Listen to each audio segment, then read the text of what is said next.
Thank you very much, Marjane, for that lovely introduction.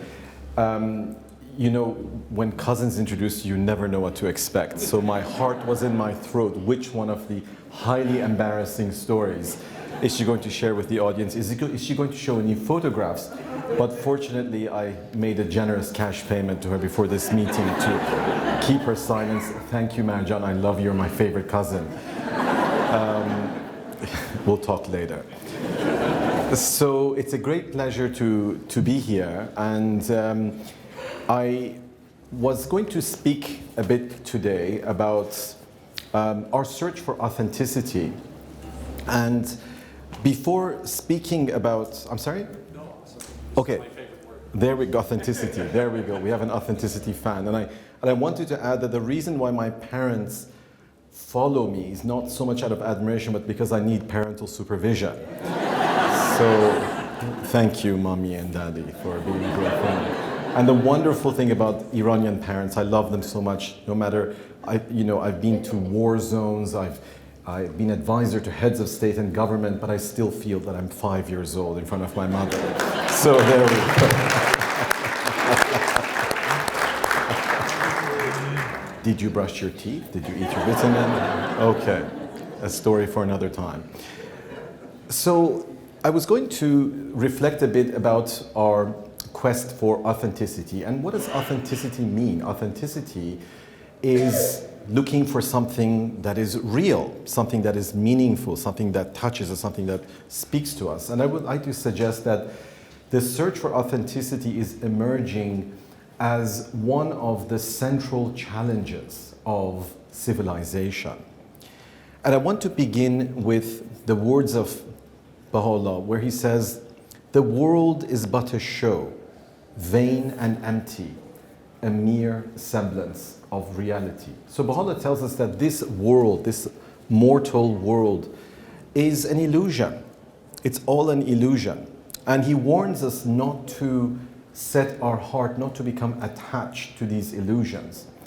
So the search for authenticity has to be seen in contrast with all of those illusions. The illusions are distractions. They are there to lead us astray.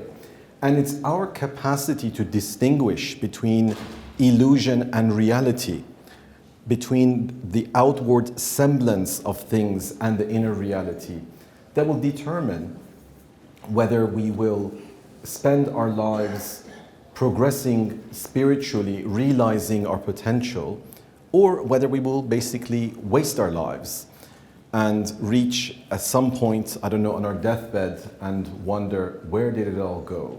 What did I waste all of my time on? So understanding the difference between illusion and spiritual reality is an existential question for each and every one of us. It's what makes sense of life.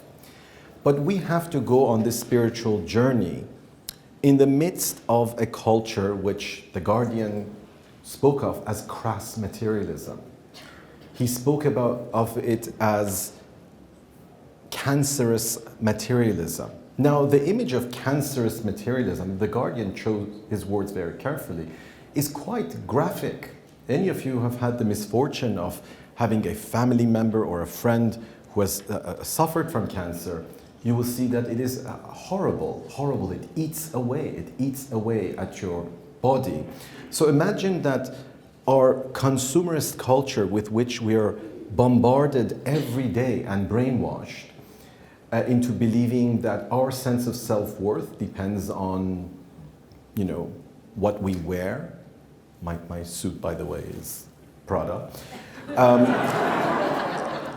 What we drive, I have no car. And it's all about image, right? It's all about our outward appearance. And our whole culture is geared towards getting us to consume, to buy more, to keep the wheels of the economy running so that we feel attractive, we feel appealing, we feel that we have social status, we're cool, we're validated, whatever the case may be. So there's a whole way of life that is celebrating the ego, that is peddling greed and narcissism as the pursuit of happiness. That is the reality of the culture within which we're being asked to pursue spiritual reality. So there tend to be two situations which I've encountered in my experience. The first is indifference. People don't care. People don't care about spiritual truth and all the other things that come with the pursuit of truth, because with spiritual truth comes a transcendence of the ego. It's a conversation with your soul. It's the conversation where you begin to ask, why is there so much injustice in the world? Why is there so much suffering? What is my purpose in life other than to serve humankind and to give expression to this vague thing we call the oneness of humankind? And when you begin to live a spiritual life, your conversation, your choices all begin to be profoundly transformed. So for the most part, the culture that we live in breeds indifference. It basically tells us that life is about instant gratification, it's about consumption, it's about all of the myriad distractions, and now we have social media to keep us completely occupied and addicted all the time. So it's a culture of entertainment, it's a culture of spectacle, everything is a show. Our attention span, already short, is now becoming that of a pigeon. And so there you go. Most of our culture is about indifference, it's about apathy, it's about not caring. And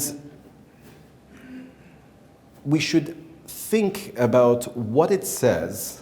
I'm going to speak about Kim, not Kim Jong-un, but Kim Kardashian, who's more dangerous than Kim Jong-un, but that's a different discussion. So, I mean, I don't know if anyone can look it up on Twitter. I think she has 15 million followers or some alarming number of people. We could get into a discussion about what our culture says about who we are, as opposed to what we imagine ourselves to be. And when you look at the kind of garbage that sells as art, as entertainment, the millions and millions of people who are fans and followers and who basically shape their lives, fill it in with, Hollywood gossip and this and that and the other thing, it really says something about how how completely empty our culture has become. So for the most part, people don't care. And when you don't care, you will always find an excuse not to act.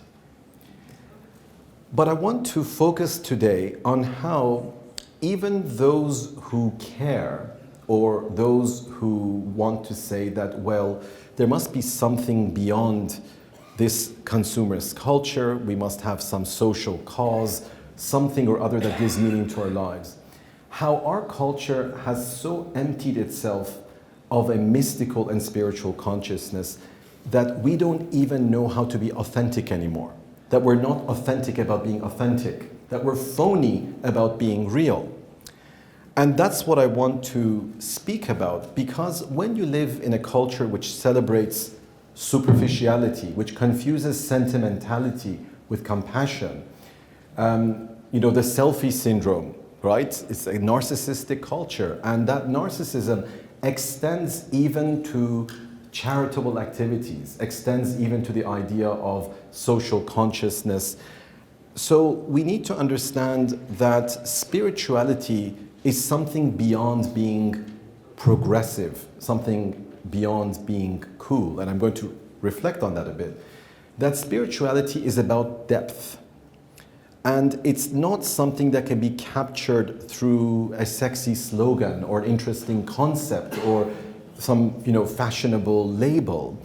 But it has to do with deep contemplation. It has to do with prolonged meditation. Imagine that. I don't know how many of you have tried meditating, sitting in silence for 15 minutes, just for 15 minutes, in a world of constant distraction where we are always overflowing with information, most of it completely useless. So what does it mean to have deep, silent contemplation on our soul, without which we really can't understand the Baha'i writings. But understanding the Baha'i writings isn't just about parroting a number of words and feeling virtuous. It's about deep contemplation, which must necessarily lead to sacrifice and struggle. We can't sit there indulging in navel gazing, and yes, you know, yoga is great, and I look wonderful in Lululemon pants, and I shouldn't have said that. You know, we have Headspace app, and you know, we have Deepak Chopra and Dr. Phil and a whole bunch of things. It's great. It's all wonderful. People are beginning to say, I am sad, I feel lonely, I have a longing for happiness, I want to have psychological stability and this and that. But we don't want to do the hard work which in terms of our spiritual progress necessarily involves pain, struggle, and sacrifice, because our whole culture is about avoidance of pain.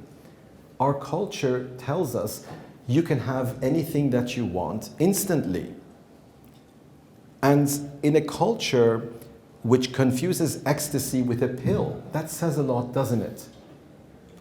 That we think happiness is, I don't know, a mixture of serotonin and, I don't know, a whole bunch of other biochemicals, that happiness is just a pill away. It has nothing to do with the choices that we make with our own life. That is tragic. That is utterly, utterly tragic. That in the most prosperous parts of the world, where people have privilege that is unimaginable for most of humanity, we're sinking more and more into anxiety and depression and despair. And there is a connection, there's an intimate connection between our willingness to buy into the lie that this is the good life, this is not the good life. We've all been brainwashed. So we need to rethink everything that we've been told and realize that spirituality in a superficial culture will also be superficial. We will have a superficial idea of what spiritual growth means. And who do we fool in the end? We fool ourselves. We cheat ourselves out of authenticity, out of the deep, profound connections with our own self and with others, without which life becomes meaningless. We live in a culture that's become hyper-connected electronically, but we experience only the most superficial connections with each other. And that really says something about how far this cancerous materialism has eaten away at our soul. And I want to give you an example of the kind of illusions that I've dealt with in my world as a human rights activist, to maybe illustrate why we need to do a lot of hard work in order to find authenticity. Authenticity is not something any of us are entitled to. It's a privilege. We have to be worthy of experiencing authenticity. And it's a lot of hard work. It requires seeing with your own eyes and not through the eyes of others. It requires not being blindly servile to the culture that is constantly feeding our ego rather than nourishing our soul. So I want you to think about an image of a red carpet, and I'm not going to name the celebrities because they're actually friends of mine, but so I can be critical about them without actually mentioning their names. But imagine you have one of the most beautiful actresses in Hollywood showing up on the red carpet with a beautiful two-piece designer outfit. All the cameras are there. She has a beautiful smile. She looks just perfect. And her glamour invites you into this fantastic world where everything is possible. You can be beautiful, you can be smart, you can be caring. It's that idealized image which is the metaphor for the glamour of Hollywood. And let's say there are a couple of politicians, in this particular instance, the British Prime Minister and the British Foreign Minister, who are like schoolboys, sort of doting over this very glamorous Hollywood actress. And next to her is the spouse of a very famous Oscar-winning Hollywood actor. And she comes also onto the red carpet, beautiful, beaming smile, incredibly stylish outfit, an Hermes Birkin bag worth about $30,000, which is more on the cheaper side. It's very disappointing. So that's the image. That's the image that I want you to imagine. And most of you have seen that image at some point or other in the media. So what is the event? What is the event that they're gathered at? Now, this is in the summer of 2015. And the event that they're gathered at is called the Global Summit on Victims of Sexual Violence in Armed Conflict. I'm not joking. What is the conference about? It's about the victims of rape in the Congo War. So in the Congo, Democratic Republic of Congo, once known as Zaire, following the Rwandan genocide in 1994, there was a spillover of the conflict, and between 1998 and 2004, some 6 million people died in the Congo, mainly in the northeast, in two provinces called Ituri and Butare. And I can tell you, there is absolutely nothing glamorous about being a victim of rape anywhere in the world, let alone in the misery of the Congo. As a matter of fact, those that were killed were called fortunate by some of the victims who had to deal with the consequences of the horrible trauma that they had to suffer. There is nothing glamorous about it. It's grim, it's appalling. So then we have this big spectacle. It's a show, right? We all want a nice show. We like to see someone who's beautiful and successful and glamorous and appealing. And ostensibly, this is about helping the victims of rape in the Congo, but there is a mind-boggling disconnect between the grim reality on the ground and the humility that it demands of us, and this big show, this media spectacle. But let's go beyond that and say, well, yes, but it's better than not doing anything. Well, I'm not sure about that, because the conference cost about $10 million to organize. It's a big event. Probably less than $50,000 ended up going to the groups in the Congo that work with the victims. There was no follow-up action. There was no momentum, no continuity. It was a one-time show, a big splash. Because today, the girls in the Congo are no longer the flavor of the month, so far as the human rights activists and the celebrity activists think. Because we're not interested in them. They're besides the point. Their suffering is useful as a branding exercise. Elizabeth Spellman wrote a book called The Fruits of Sorrow. She says, suffering is an arable field in which some do the hard work and others arrive just in time for the harvest. You sow the seeds and I pluck the fruits of sorrow. Imagine that. We are exploiting the only thing those girls have, which is their suffering. We're exploiting it as a platform for the demonstration of our virtue. In an act of utter and complete hypocrisy. Because no one is asking, how is this actually going to help those in whose name we speak? Because we are so self-absorbed and so selfish and so cynical that that question doesn't even arise. And if you were to challenge people, they would say, oh, you're so negative. At least we're doing something. Well, no, you're not doing anything. You're actually hijacking human rights as an image-building exercise. And maybe because the name of this or that grade A celebrity is associated with that cause, for maybe 3 minutes, someone will look up from their iPhone and notice that there's a place called the Congo.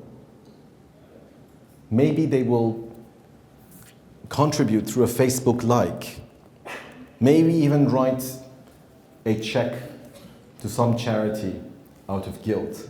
But guess what? Those girls are still there. Although the headlines have moved on, they are still there, and every day they have to relive the horrible trauma of what was done to them. The big mining companies are also there that have been shamelessly exploiting the mineral wealth of the Congo since colonial times. We know something about King Leopold, the hyper-exploitation of Congo, which resulted in an African Holocaust. About 10 million Congolese were basically enslaved and worked to death during the colonial era on the rubber plantations of the Belgian king, followed by the post-independence period where all of the big mining interests wanted to ensure that there was a weak, corrupt government in place so they could exploit the country with a free hand. Congo is one of the wealthiest countries in the world, has trillions of dollars of mineral wealth. But if you go to the Congo, you will see abject, extreme, horrifying poverty and suffering. There's a reason why these things happen. And humanitarianism as a way of whitewashing our own complicity in those injustices is actually part of the construction of reality, part of the political mythology, which allows us to go on exploiting that country while indulging in token humanitarianism to create the illusion that we care. We don't care. We don't give a damn. What we care about is profit. What we care about is filling our own pockets. And at worst, we will have some image on CNN headline news if there is some horrible atrocity and there are bodies laying on the streets. We will notice it for all of 3 seconds. We will feel mildly guilty before going on to the sports news, before going on to the latest Hollywood gossip or whatever the case may be. So now you see this world is but a show, vain and empty, a mere semblance of reality. Where is the compassion? Where is our belief in the oneness of humankind? What does the oneness of humankind mean? That we should feel the pain of others, that we should consider others as our brothers and sisters, even if it costs us, not even if it costs us, especially if it costs us. When we realize that there is a connection between some, manipulation of the commodities market so someone can sell coffee and make a huge fortune and buy their mansion in the Hamptons, and the impoverishment of a country like Rwanda, where the gross national product collapsed in half in the 1980s, which led directly to the political radicalization and the genocide, which killed 1 million people in 1994. I remember someone saying, I made a killing on coffee futures. And so he did. So when we begin to ask questions, both of ourselves in an intimate spiritual way, who am I? What am I living for? Am I being true to myself? And when the ego speaks, we will always have a quick answer. I'm a basically good person, right? Because the ego doesn't want to do the hard work, doesn't want to give up anything, doesn't want to ask questions which have a cost attached to them. Because if you genuinely ask that question, then you may just have to end up adjusting the way you live your life. The way you make your money, the way you spend it, the way you spend your time, how you bring up your children, the kind of friends that you choose. When you think about what it means to live with authenticity, it's not something you can compartmentalize in the midst of all your other things on your to-do list. It's a way of being. It's organic. It begins with a deep, profound spiritual searching, And it ends through the transformation of the world that we see, which is none other than a reflection of our beliefs. Where there is indifference, there will always be an excuse. Where there is love, there will always be a solution. The reason why we have these great evils in the world isn't because there are no solutions. It's because people don't care. It's as simple as that. And the irony of it is, in this world in which some of us live in these small bubbles of privilege, with all its trappings of wealth and status and the idea that we have arrived, we sink more and more into despair. It's insane when you think about it. It's utterly, utterly insane. Because by giving to others, by living a life of service, we're not doing anybody a favor. We're nobody's savior except our own.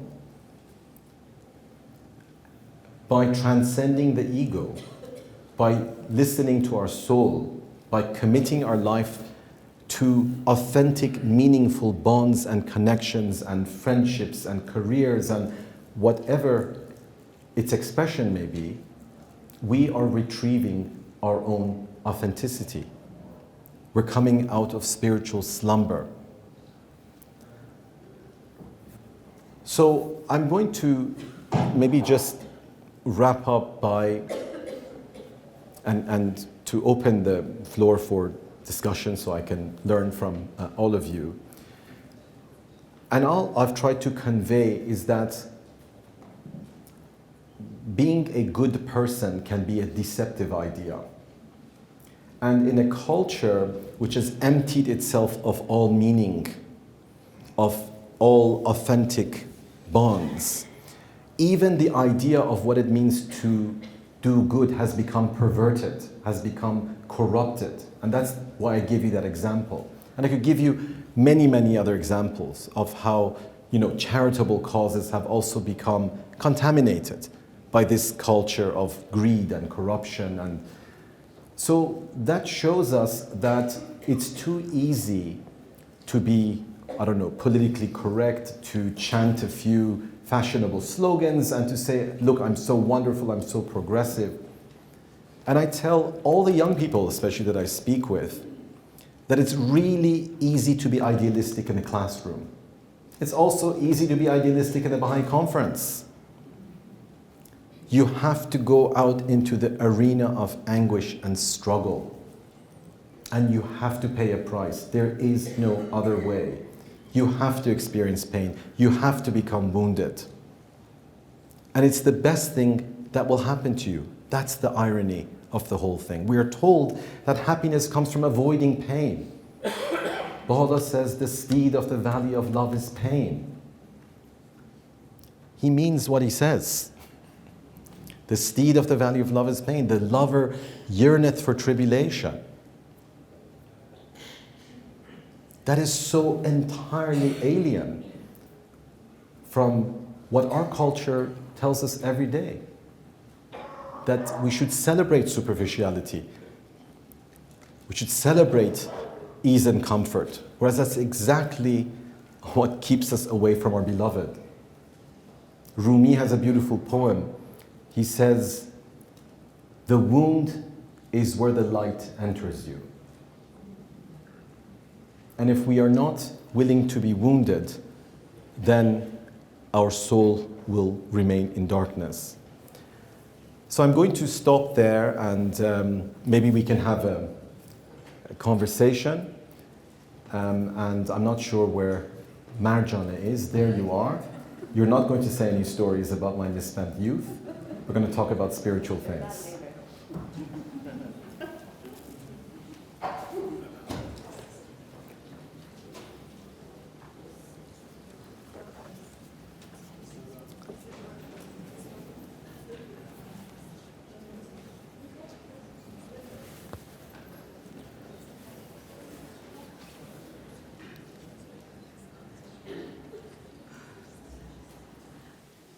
Dr. Akhavan, in all your years of travel to war-torn countries, you must have witnessed a lot of atrocities and injustices.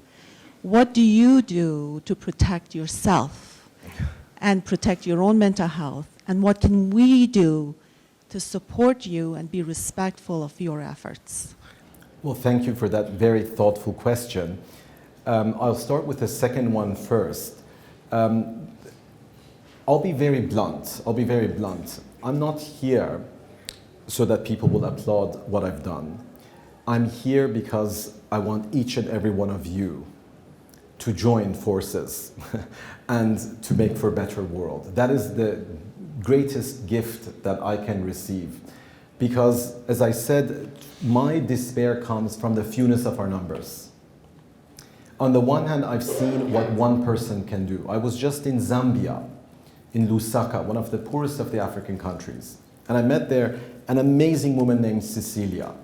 She's one of my heroes. And this is the wonderful thing. The real heroes are the ones you never hear about because they don't have the publicity agents and all of those people getting their names. Cecilia is a woman in Zambia who, during the HIV/AIDS epidemic, in which millions of people died in Africa, found a whole lot of children that were just in the streets, orphans. They had nobody.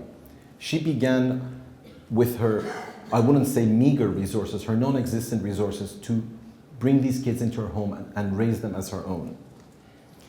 And she fortunately met an amazing Baha'i from Britain, Dr. Rahmani, who helped her raise funds. And today there are several orphanages and schools where these children who still live in filth have at least one square meal, have someone who loves them, someone who teaches them how to read and write. And you know what the school is called? Saint Cecilia's Academy. Because the children call her Saint Cecilia, because she's a saint.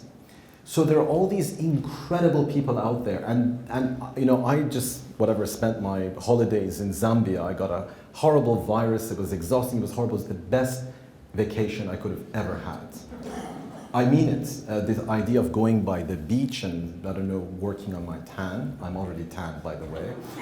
So, I just looked at this. I say, wow. And you know what? I took my children with me, my 2 teenage boys.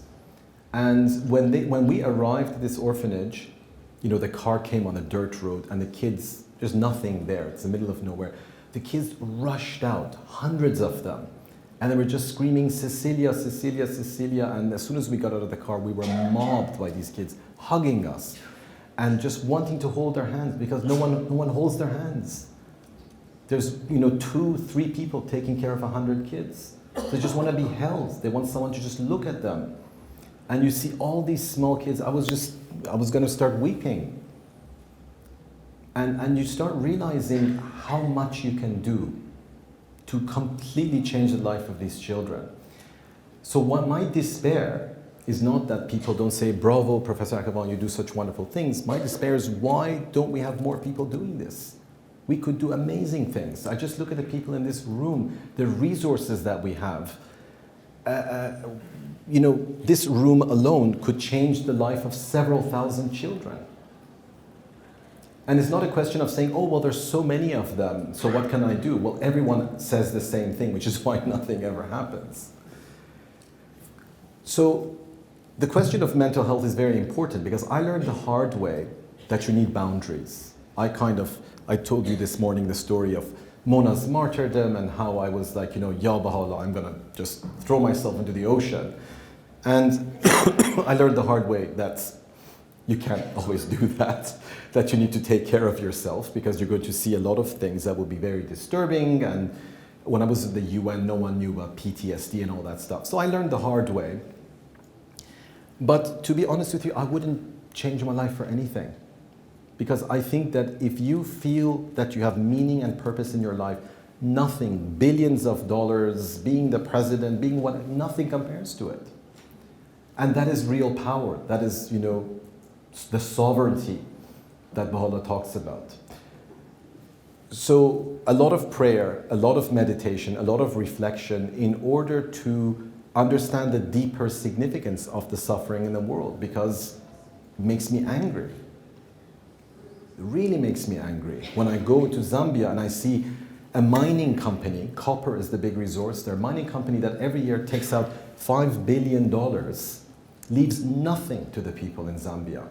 Because all you need to do is to pay off a few ministers, and they will say, please, just come and take all the resources and leave nothing. And then to go from, that reality to see those children. You see there's a direct connection between the two.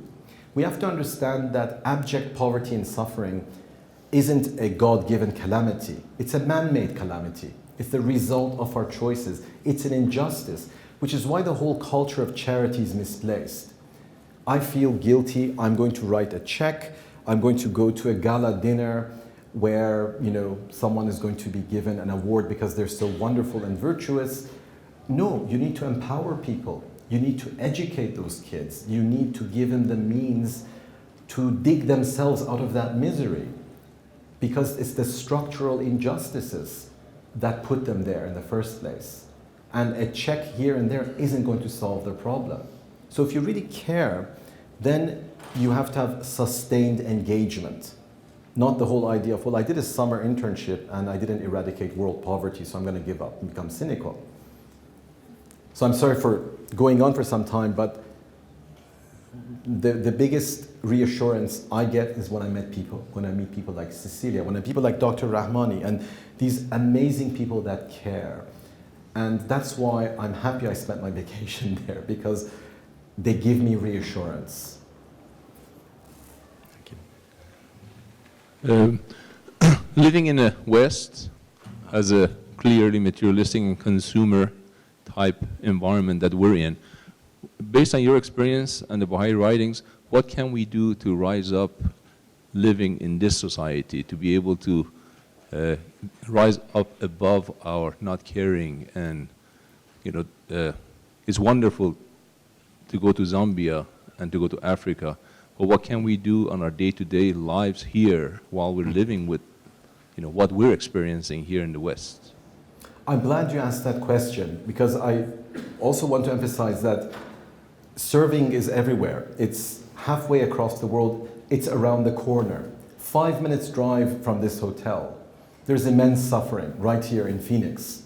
In this country, 32% of children live in abject poverty. They live under the poverty line. They go hungry. So if we look at the violence, the drug addiction, the horrible ills in a society of such incredible prosperity, yeah, I mean, it's a bit like being an entrepreneur. If you're a good businessman, you always find new markets to peddle your wares. Well, we need to become spiritual entrepreneurs. And we can't just be spiritual entrepreneurs in the proselytization idea of, I'm going to convert people, get them to sign a card so we can fill up the statistics.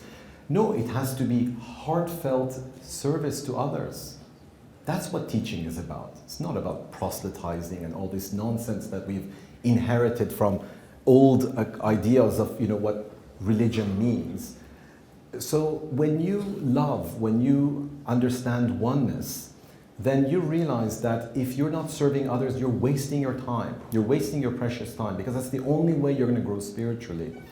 And you look around wherever you may live, with whatever capacities and skills and means that you have, and you use that in your own unique way to help others. And the incredible thing is, it's a bit like an investment. Over time it begins to mature.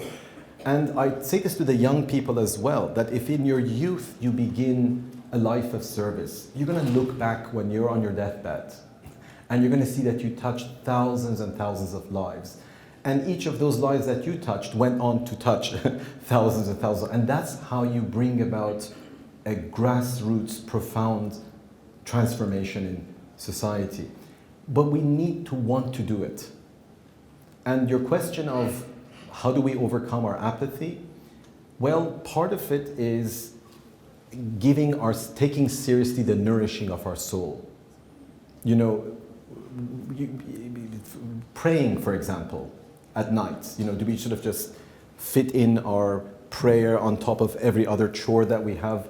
Or do we actually sit down in silent, deep contemplation? Do we even know what that means? To really sit in total silence and listen to our soul, to study the writings in a very deep, heartfelt way, and then to get up and be the lover that yearneth for tribulation. Say, Ya Baha'u'llah, make me worthy of service. Because I'm in the academy, I'm a law professor, and in our culture, knowledge is all about abstractions. Knowledge is about intellectual ideas. But we're told that the most profound form of knowledge is spiritual knowledge. And spiritual knowledge is not an abstract concept, it's a felt experience. It's the relation between the lover and the beloved. So until that fire is kindled inside of you, we're not going to have any idea what the Baha'i writings mean. We could memorize 50 passages off by heart in 5 languages, we still would have no idea what it means. So until you go and you sacrifice and you serve others, we're going to have no idea. So once you begin to understand that dynamic, then as sure as you eat every day so you don't starve to death, you will nourish your soul as well.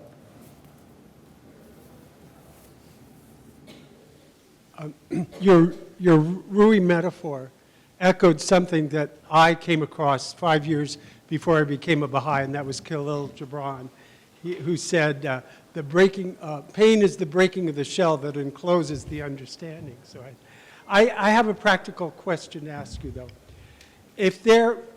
In order to avoid the example that you gave of the 2 celebrities and like 1/200th of the money went to the actual helping the people and really didn't do any good. If we come across something that we're so drawn to, that our compassion just reaches out, and we say we're driven to write a check or something, how do we check and say, if they say their administrative costs are 5%, are there other ways that we can go and check this out and make sure we don't make the same mistake, and there's a sizable portion of what we're giving that's actually going to the people, or, you know?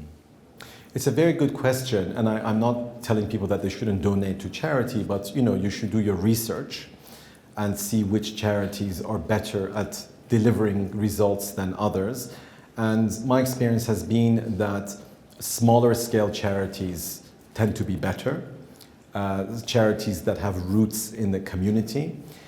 But I think that we need to change our idea of charity on 2 fronts. One is the sort of check writing to appease our guilt so we sleep better at night should be replaced by experiencing the joy of helping others with your own hands, seeing the face of those that suffer and learning from them humbly, not seeing them as objects of pity. And that's the incredible thing that, those children that I saw moved me to tears. I felt so humbled that they were so full of love despite the horrible things that they'd experienced. It just put me to shame. So I think that it's great to donate, but it's even more important for our own welfare, never mind helping others, to actually roll up our sleeves and to go in the arena of service and to help people directly.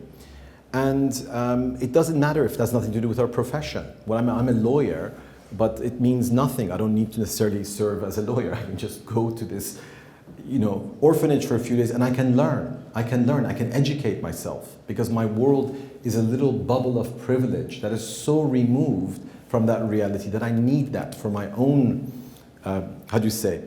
centering, spiritual centering. And the other thing is we need to start thinking in terms of justice rather than charity, to realize that the reason why there are extremes of wealth and poverty is because of injustice. The richest 8 people in the world, this is an Oxfam study, have more wealth than the bottom 50% of humanity. So 8 people have more resources than 3.5 billion people on the planet. That is grotesque. It is sick. It's not going to end well. You don't need to be a Nobel Prize economist to figure out that there's something really, really wrong. And it's not going to end well. When you see the rise of anger, which all the elites are completely out of touch with, right? How is it that all these populists and demagogues across the world are pushing all these buttons of demagoguery, scapegoating, creating imaginary enemies, because people are angry and it's really easy to push their buttons. And they have a right to be angry, because all they hear are beautiful promises and platitudes, but they're sinking more and more into misery. They're more and more alienated. Fortunately, that hasn't happened here. No, it hasn't. It was just a hypothetical.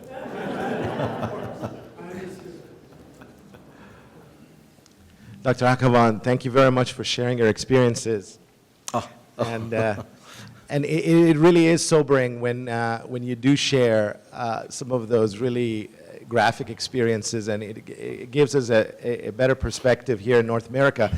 But I wanted to especially underscore what you said, which I felt was, as far as a solution, is that, you know, in the late 80s, the Universal House of Justice invited the youth who were completing high school to take a year and go and serve. And they didn't specifically say that you had to go to Africa or you had to go to South America, because as you said, you just need to look in your area, and there's a great deal of opportunities to serve.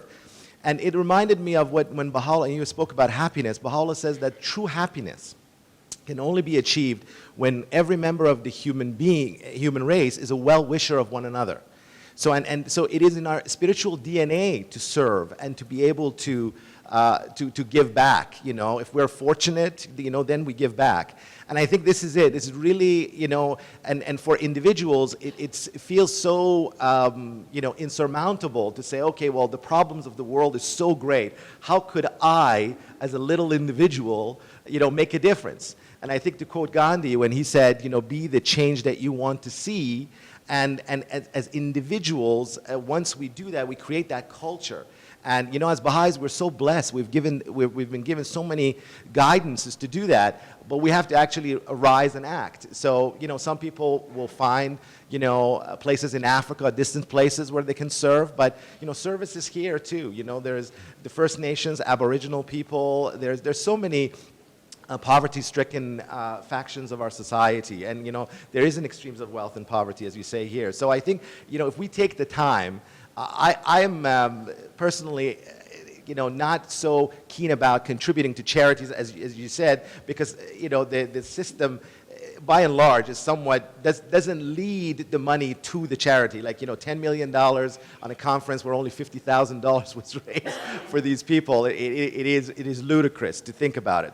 But I think, you know, just wanting to underscore that every individual, and perhaps you can comment further on that how individuals, we as Baha'is here, we could start tomorrow. We can take the time, you know, we take vacations, we go to Mexico. You know, many years ago, I went to Mexico in Cancun, and, you know, we veered off, you know, a road, and we really saw what the suffering was just right there, you know, where all the Western tourists go, you know, and so on. So anyways, thank you very much for sharing. My dear friend Shahrukh Munjazib, a childhood friend who also has a lot of incriminating information about me. So I'm going to say, Shahrukh, that was wonderful. I enjoyed your comment. Shh, keep quiet, don't say anything. No, I think your point is very important that, you know, I talked about, you know, case of Zambia, but the point about service is not the form. It takes many different forms. That's the wonderful thing. I look at this room and there are so many different people here. Each of you have your own unique story and journey, and that's the wonderful thing. Not two of us are the same, and each of us has to find our own way, our own path, and that's something very exciting. Whenever people come up to me and say, "I also want to become a UN war crimes prosecutor," I said, "No, I don't think you want to do that, because just because, you know, that's what I've done doesn't mean actually I have a lot of second thoughts about what I've done in my career and what I could have done better in these elite institutions which are so, you know, removed from reality." So as I said, that kind of entrepreneurship, we need to spiritualize ourselves first, because if the fire isn't raging within us, then we're useless. It's that fire where we don't care about all the materialistic brainwashing. We know what our life is about, and we know time is short. What the Buddhists say, the problem is you think you have time. We don't have time. And you talked about indigenous people, just as an example. In Canada, for many years, we had the indigenous residential schools, which you also had in the United States, and they're also in Australia. And indigenous children were forcibly taken away from their families, sent to these schools to be civilized. And there they were beaten if they spoke their own language. They were told their ways were evil, their religion was evil, and many of the children were subject to all sorts of abuse, physical abuse, sexual abuse. Many of them died of tuberculosis and many other things. So in Canada, where we have, I think, a bigger share of our population is indigenous, about 4%. In 2011, the government established a Truth and Reconciliation Commission in order to allow the survivors of the residential school systems to come and tell their stories. Because most people in Canada had no idea. All they know is, oh yeah, in the reserves there's alcoholism and drug abuse and suicide and violence, and no one cared to ask why. Where did these people come from? How did they end up in these pockets of third world poverty in the midst of Canada, which is a human rights paradise? So 6,000 survivors came and told their stories. And it was astonishing the stories that they said about what it was like as a 6-year-old to be ripped out of the arms of your mother, to be thrown in an army truck, to be sent to this school in the middle of nowhere. How many children died who were buried in unmarked graves? No one knows what happened to them. The thousands of women, we have now a missing and murdered women and girls national inquiry in Canada, because the thousands of indigenous women who are raped and murdered or simply disappear. So this is in Canada. This is in Canada. And I spoke this morning about my experience among the Inuit. I didn't explain some of the other things I saw there. Now, why do I say this story? Because in 2011, when the government made this announcement, Canadian Prime Minister made this announcement, it was all over the news. And I have a friend, Donovan Fontaine, who's chief of this Saking Nation in Winnipeg. So he was watching television, this was all over the news, it was a big deal for him. He himself was a residential school survivor. And he hears a knock at his door. And he opens the door, and at the door, standing at the door, are his elderly next door neighbors who are immigrants, don't speak English that well, and they're holding a plate of muffins. They said, "We're so sorry. We had no idea about your story. Here is a plate of muffins." And Chief Donovan, who's a big figure, he's not just an average person, he said that moved me to tears. That after all these years, my next door neighbors recognize my suffering. They recognize what I went through in my childhood. What does it take to bring a plate of muffins to your next door neighbor?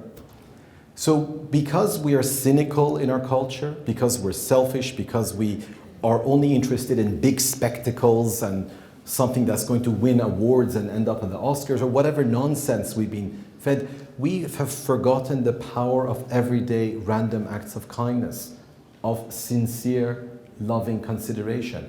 And this society is dying for compassion. We have an incredibly alienated culture. The anger, the mental health issues, it's all about social isolation. It's about the want of the bonds of authenticity that give people the reason to live. And I think it's not even just a case of saying, let's go to the inner city because there are people that are poor and they can't really feed their children. Yes, that is also part of it. But let's also go to the hyper-wealthy people who live lives of hyper-indulgence, who are popping pills every day just to get by. That's the absurdity of our way of life. That you get to the apex of achievement only to find that you have no friends, you have no real friends, you're completely on your own, life is empty, it's meaningless. I'm not saying everyone's like that, but that's the general content of our culture, and that's the lie, that you have arrived, here's success. People say that, oh yeah, I retired when I was 35 and I went golfing. I said, poor you. What do you want to do, golf till you're 95? It's absurd. It's absurd. So I think that when we have that deep spiritual consciousness, we have the power to touch people's lives. And that's nothing you can quantify in some economic theory or, measure in terms of dollars and cents. But that is the alpha and omega of happiness and fulfillment and transformation.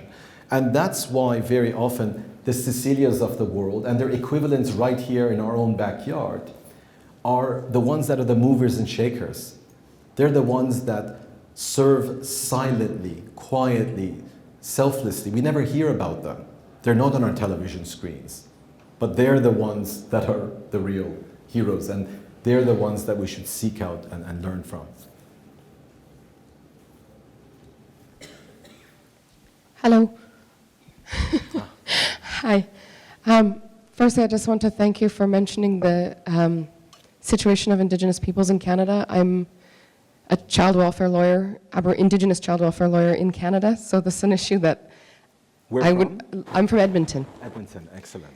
And I feel like I'd love to have a month-long conversation with you, but Likewise. I don't even know what my question is, but really I just wanted to raise a couple of points that maybe you can touch on. First of all, I'm also a parent of young children. I have 3 little kids, and I was in Erica Toussaint's presentation yesterday about service, and a lot of emphasis that she was giving was on the service that is so time limited and essential of raising a family.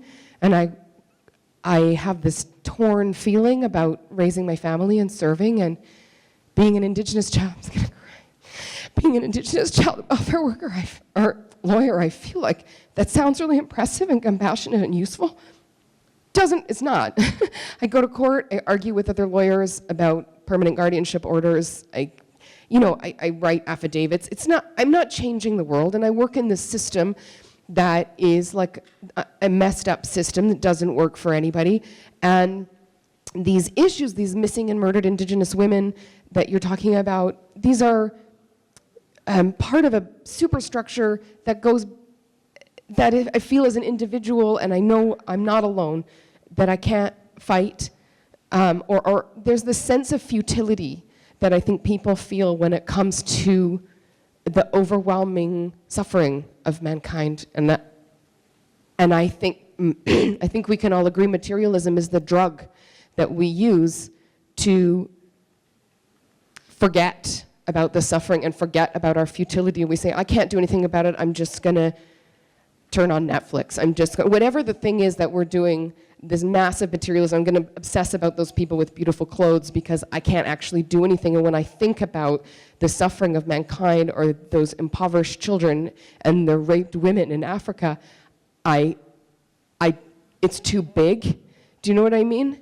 And I wanted to respond to the question about charity. First of all, if you've ever heard of the Anderson Foundation, if you are looking for a charity to give money to that on the ground makes serious impact, and is very, very small, literally 2 people, but amazing 2 people, and I'm sure you must know the Andersons, I just feel like you probably do, in Rwanda specifically, and providing healthcare on the ground with nothing, and making stuff out of nothing. But also I wanted to mention that we have this powerful tool, and when we think if only we could take money and give it to trustworthy people, trustworthy, smart, spiritual, detached, caring, committed people who know and have their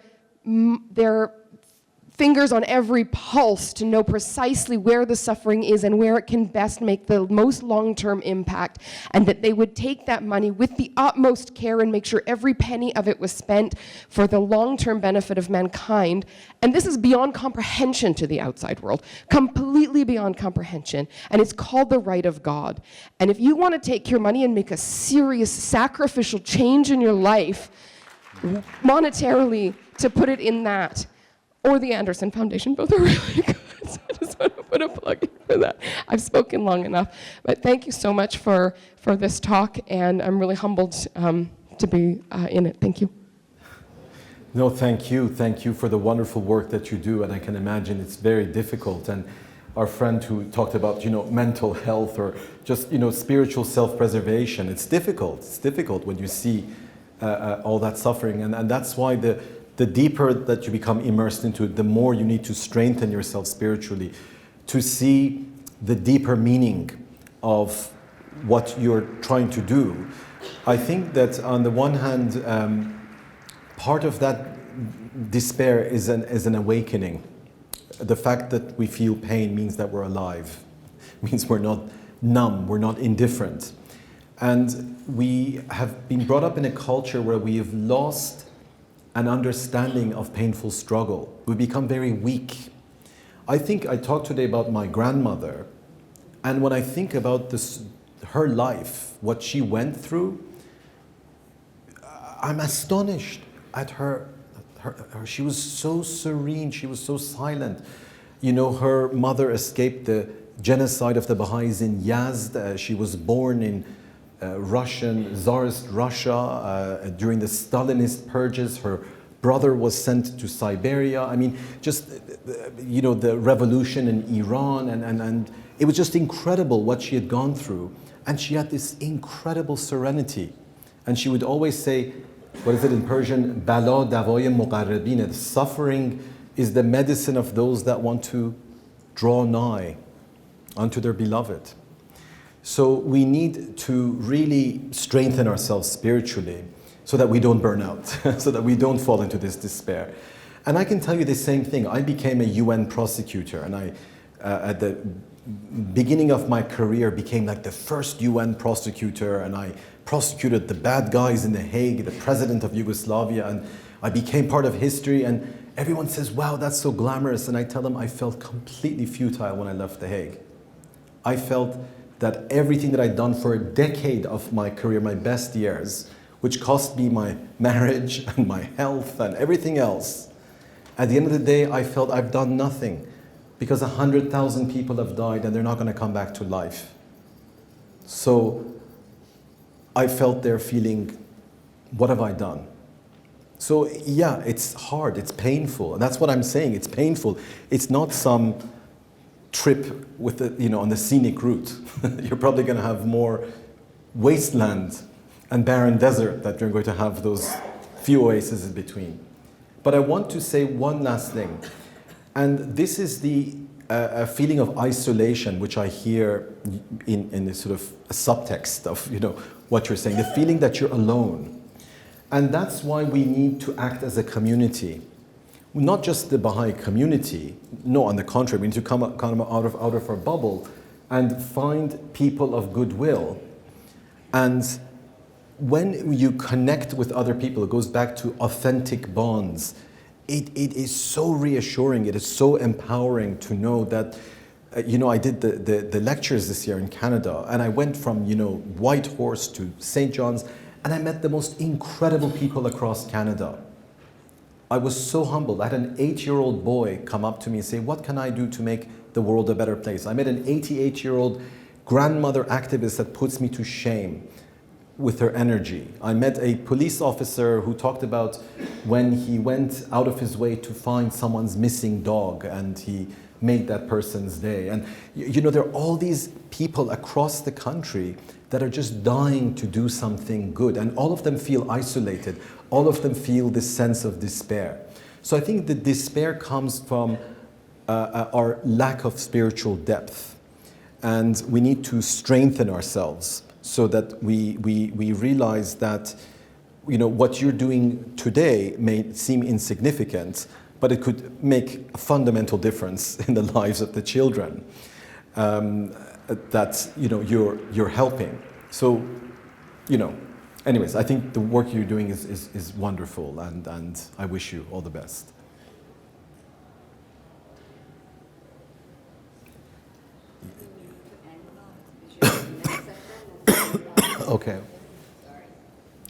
Okay. Well, thank you, Marjane, for not saying anything about me and not showing those photographs from my misspent youth.